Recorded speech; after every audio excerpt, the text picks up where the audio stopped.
Bonjour, aujourd'hui on va procéder à la démonstration de QMedia.ai, les CRH intelligents de IoTech.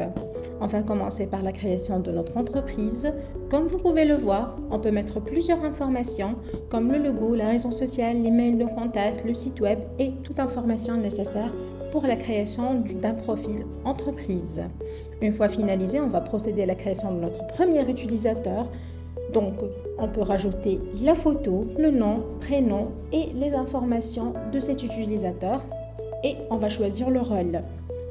On va commencer par un administrateur entreprise manager, mais on a d'autres rôles sur la plateforme qui sont le collaborateur et le gestionnaire métier. Dans la deuxième étape, on a le choix de l'entreprise du collaborateur, son entité, sa date de début et le poste. On peut mettre s'il est le directeur de l'entité, on peut rajouter des entités et rajouter des postes. Lors de son premier login, l'administrateur entreprise va être invité à finaliser les informations nécessaires de son entreprise, comme le secteur d'activité, la langue. Ensuite, il va mettre les entités de son entreprise. Il passe ensuite à la politique des congés de son entreprise, comme les congés payés, le nombre de congés payés, le nombre d'arrêts de maladie, et ainsi de suite. La date de clôture mensuelle pour la distribution des fiches de paie, et on peut mettre une période bloquée pour les congés. Ensuite, on peut mettre les heures de travail pour pouvoir identifier les retards et les absences, les heures de pause, la marge de retard, le régime de jours de travail par semaine et le total des heures de travail par mois pour savoir les heures supplémentaires. On peut aussi rajouter les postes, rajouter une signature et un cachet. Une fois le paramétrage est fini, on va recevoir un message de félicitations et passer à la création de notre premier employé. On peut choisir soit créer un manager, soit créer un collaborateur ou continuer vers l'écran d'accueil. Chaque profil a un dossier RH. Dans le dossier RH, on peut trouver les informations générales, là où on trouve la photo et toutes les informations d'un collaborateur. Ensuite, on pourrait trouver les pièces d'identité comme le passeport, la CIN. On a aussi la gestion d'adresse et la situation familiale. Notre SIRH est équipé d'un chatbot intelligent. Avec ce chatbot, vous pouvez discuter, mais il peut aussi vous assister dans la navigation de l'SIRH qui est une tâche frustrante. Comme vous pouvez le voir, je lui demande comment changer mon adresse et il me donne directement l'endroit où je peux changer mon adresse. On va passer à la prise de congé. Donc, comme vous pouvez le voir, on peut voir dans la demande son solde de congé relationnel à son type d'absence demandé. Ensuite, on peut mettre la date début, la date fin. Aussi, on peut mettre une pièce jointe et envoyer la demande. Son manager va alors recevoir une notification qu'il a une nouvelle demande de congé. Il va voir toutes les informations nécessaires, son nom, son prénom, la durée du congé demandé, la raison. Il peut approuver. Donc, il peut aussi voir les détails. Donc, une fois la demande est approuvée, on va voir que son solde de congé pour la deuxième demande est nul. Maintenant, on a la distribution des fiches de paie. Donc, le GRH peut choisir le fichier PDF qui contient toutes les fiches de paie de ses collaborateurs.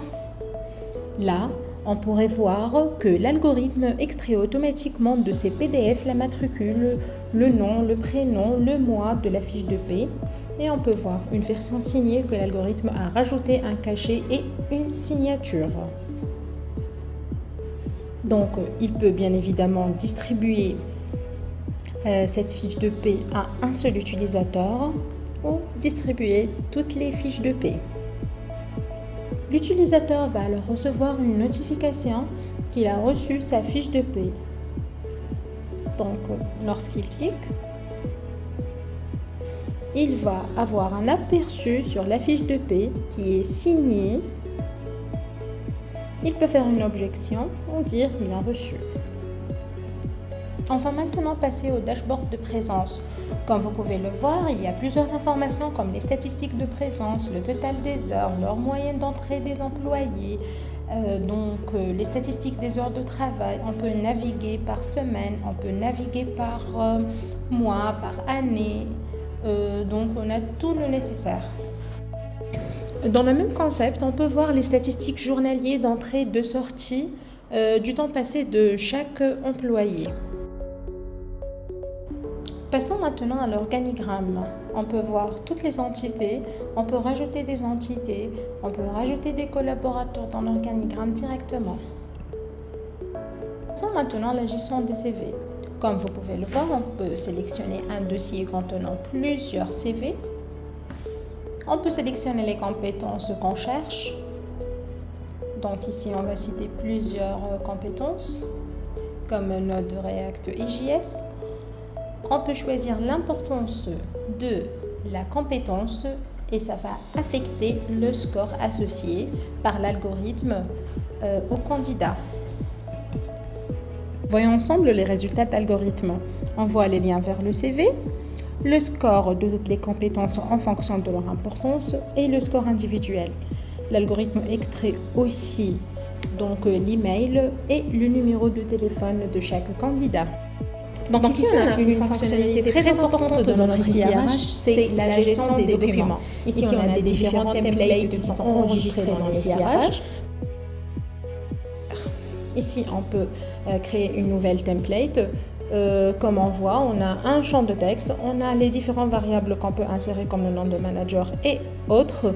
Donc ici, une fois finalisé, on peut envoyer aux personnes concernées et l'algorithme, bien sûr, va faire le nécessaire pour remplacer les informations. Maintenant, on va passer aux différents écrans d'accueil. Donc ici, pour un manager, on a son suivi de temps journalier. Donc, on a son équipe, on a la gestion de chez projet, on a les missions, les alertes, on a aussi le suivi de temps de son équipe.